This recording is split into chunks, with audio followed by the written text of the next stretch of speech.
Welcome to the Self-Made Book Channel and Podcast. I'm Bianca. And I'm Byron. Today, Byron. Yes, ma'am. We're going to talk about... Imitation. Imitation. They say it's the best form of flattery. Something to that effect. And I guess it's quite interesting. I mean, as entrepreneurs, been in the game a long time,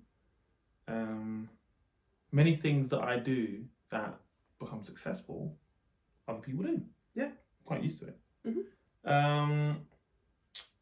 But then I'm now conscious there is a change now for me because I recognize at the age I am at now, still in my 30s, that some of the things that I'm doing now are quite, not generic, but quite, not the taboo, but they're things that people now want to inspire to do. They want to do these types of things.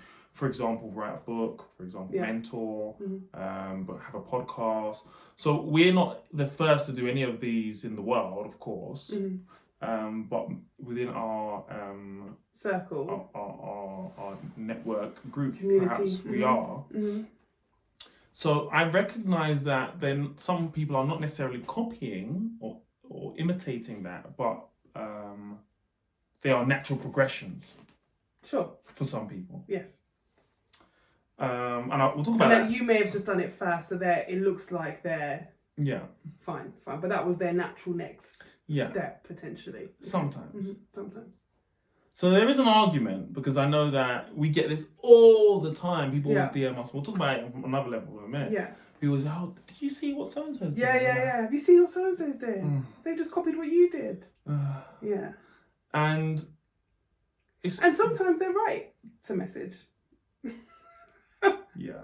But I think, you're right. When you're at the level that we are, and I think every time you bring something new out, if it's something great, why would someone not want to do something similar? I think that's, part and parcel with having success is looking at something that's successful and thinking, how can I do something similar? But it's just the problem. I think the problem is sometimes a level of similarity. I think that's where it becomes an issue of contention. And then there's similar spaces in terms of audience and marketing and stuff like that. That's where I guess there is a... Like with us, I think, so with the hosiery brand, as soon as like Bianca Miller London came out, so many kind of imitation, kind of copycat brands that came out that did the same tights, if not like very similar, in a similar colour spectrum, or sometimes they didn't even do as much of a colour spectrum, but it was very similar. And you can see that, they've just seen there's a customer for it. So how did you feel about that? At the time I was like, oh god, not another one, like not another copycat brand. But then after a while I was like, you know what, we're all working towards the same cause, which is to redefine new, to change the industry, and to make it more accessible. And so, there's a market for everyone. There's enough people in the world to purchase these items. So you sometimes having first mover advantage isn't advantageous. Because you're the first mover. Sometimes that means you can get into stores and stuff first because you come with the innovation. But sometimes that means that you've opened the doors, you've knocked down those doors, and you've created this awareness, and then they come in behind you and just get in. I just want to say, I was just thinking about something, right? Yeah. And I'm going to talk about it. I know you don't talk about it, but I'm not going to talk about it probably. But a brand that told you to cease and desist because you're always infringing their trademark and so on, and told you to destroy your products, essentially. Big player in the game. And you gave them one of those, stop talking. And they had to pay all my legal fees. And they had to pay all your legal fees, right? Yeah. And they lost. But the problem with that is bad faith, I felt. That was bad faith, yeah. One day I'm going to accidentally leak it, right? But anyway, I won't for now. Yeah. But my point is, I think now I'm adjusted. You're used to it. I'm used to it. Like same as with the car businesses. Look how many times people saw you doing what you were doing with the cars and thought, oh, I can just get a Range Rover and I can do it. And what I think frustrates me, not my car specifically, but when people imitate things, is that they don't imitate it well. So if you're going to do it, they don't ask the questions. Stick it out. Come, let me mentor you. Let me consult you. Let me tell you the ways. Do it professionally. Like, do it properly. Stick it out. And I think we have longevity in our businesses. If we start something, we start it small, we grow it steadily. Yeah. People want to start with a boom. Yeah. They want to start with... An honourable shout out to one of our friends. I won't even say the name, but he said, B, I want to do this, this mentoring thing. I want you on board partly to help me with it, and so on and so forth. I was like, yeah, cool. I got no problem with that. Yeah. Like, you can do everything that I'm doing. Anyone can do anything with. I don't care. It doesn't change anything for me, right? And I love competition anyway. Yeah. But it was like, we had that conversation, and then we're building it together. It will essentially be his. But you're in the background helping. But I'll be in the background, and I'll put it together, and it will be solid. And it'll be great. And we want everyone to be great. But I think the reason why I think is important as a topic is because I think this stops so many people from starting a business. Because I've come across in our time mentoring the last, 3-4 years of mentoring or consulting or whatever, and even longer to be fair, I've come across so many people that have said, oh, I want to start a business, but I can't tell you the idea because someone might copy it, or I'm scared to start because someone's going to copy it as soon as I bring it out, and that could stop you from doing anything. Yeah, I get that all the time. I said, what is it you want to do? Oh, I can't tell you. Yeah, if you can't tell someone, how are you ever going to start? How are you ever going to get your business idea out there? And you have to get used to, you have to just be okay with the fact that when you bring out something new, something innovative, something exciting, or something that appears to be successful, there will be people waiting to start. There will be people wanting to do the same thing. And that's the same with everything. I'm exasperated by the thought of it, and how many people have said this to me. Yeah. Because if you think about it, very rarely once you go to market and you suddenly bring out this idea you've been working on for 105 years, then you finally bring it to the market, how quickly is it before someone imitates it anyway?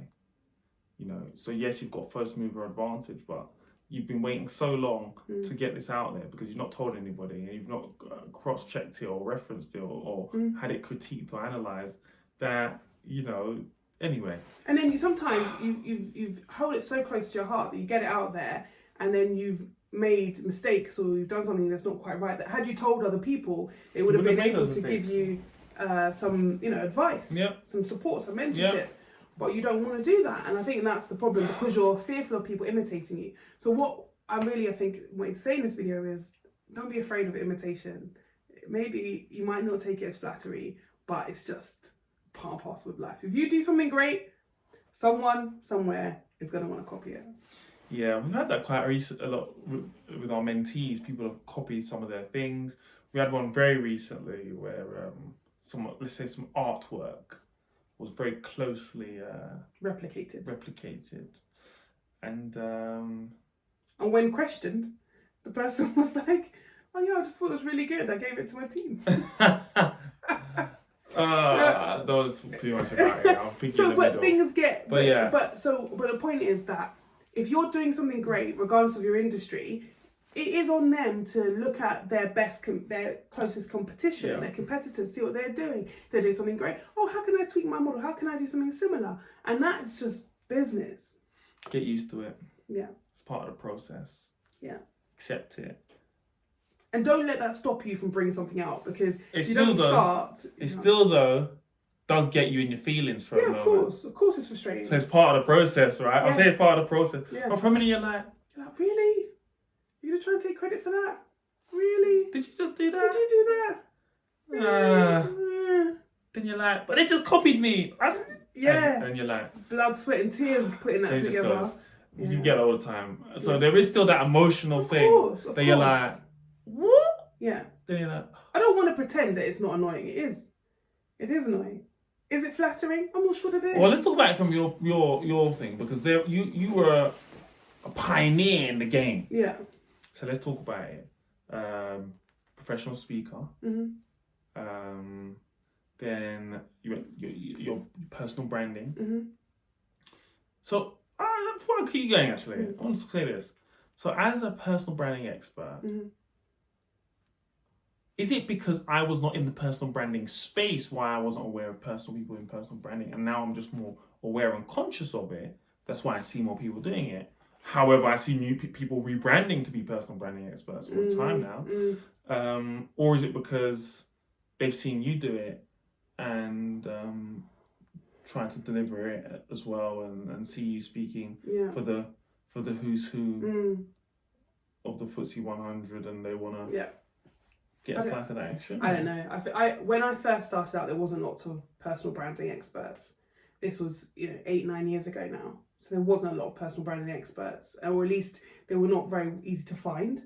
They had not done their own personal brand work very well, so it was very difficult to find them. And I think now there are people who are just popping up as personal branding experts, that they decided just one day they thought, you know what, I've seen what Bianca's done, I've seen what I can do it too. Or people who were in marketing have now decided to be personal branding experts, or in branding decided to be personal branding experts. And I guess it is a little bit maybe them seeing what I'm doing and other people are doing in that space, or it might also be that that's the like the trigger word in the industry. So like the hot topic. So like when we've gone to meetings before with like our publisher or with my speaking agent, my speaking bureau, and asked them what's the hot topics right now, and they're like, no, don't follow. They're like, these are the hot topics, but don't follow the hot topics. Stick to what you know, because that's what you'll be an expert, rather than trying to dart around doing everything. I think some people think, let me just dart around doing everything. How do you feel about it? When you see another personal brand, or you see someone rebranding as a personal branding expert? There are some people who you see like, you're like, oh, really? Sometimes it's just like, so what? Like, there's so many. They're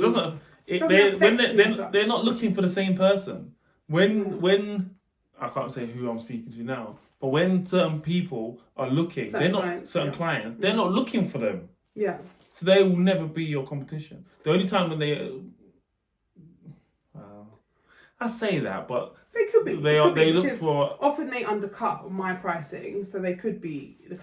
Clients like mine could potentially decide to try someone else who's cheaper. Yes, it's possible. But you know what? There are some. Recently, speaking to clients, there are some organizations that have like procurement tenders with clients who I've never heard of. But they've been booked for personal branding. They're like, oh, Bianca, what you're doing seems amazing, but we use this company. So it's possible that there are people you just don't really know about who have been doing it, and so so they might feel the same about me. These bigger brands might feel the same way about me as I feel about the others. So there's enough space for everyone, and I think some of these big corporate giants that I work with, there could be another department that could book them, and I'm still working with them with this department. So it just is part of life, I guess. Cool. As long as they do it well and they're not doing it for free, I'm okay with it. I think the problem is when they bring. The problem is what I find is a lot of these experts suddenly come on the market and just start talking for free at various corporate clients. So they're now detracting from the value of the industry, and they're also taking money out of everyone else's pocket who is a proper professional speaker. You can't go around just doing stuff for free all the time. They want to get in there. But it doesn't work like that. Once you get in there for free, no one wants to pay you next time. They don't know that though. I know, but how often do I have to keep talking about brand? They all follow me. How often do I have to keep talking about value for them to realise they need to understand their value? For their misunderstanding. Oh no, this is not a turtle giraffe situation. It's not. Maybe it is. But yeah, I don't know. If they called me and asked me how much do you charge, would I tell them so that they could stop getting it wrong? I'm not sure. Maybe. It's not hard to find out though, is it? Yeah, it is. No one will know. No one will be able to find out how much we charge you out for. Very easily. Okay. But look, I think it happens with everything we do. So, books, mentoring programs, personal branding, speaking. It happens. It just happens. Cars. It's what it is, right? You get it a lot. But yeah, I get it a lot, yeah. You get it a lot. And I never get the credit. Give me the credit. But anyway, it's life. It's okay. How do you... I feel for you though. I've been mistreated. I feel for you though, because when I see another one, I'm like, you used to do this. Yeah. You used to be a coach or something. Yeah. Now you're personal branding? You rebranded like that? Okay. Okay. Good for you. See you at the it finish must be line. Nice. See you at the finish line. Dear. Anyway, guys, so is imitation a form of flattery, or is it just plain yes or no? old annoying? Yes or no? Let us know. We want to hear what you have to say about it. And this happens in corporate life too. So I've got clients who get really annoyed when they pitch a project to someone, and then the project gets rejected or sidelined, and someone else pitches the same product or project, and someone picks it up. It happens all the time. So yeah, maybe it's just life. Guys, thank you for joining us today. Let us know your thoughts in the comments below. Is imitation a form of flattery? Yes or no? Simple as that. Don't worry about anything else. Just give us a yes or no. And make sure you check out our other content. We're recording 3 times a week. And we thank you for tuning in with us. I'm Byron. And I'm Bianca. And Self-Made is success.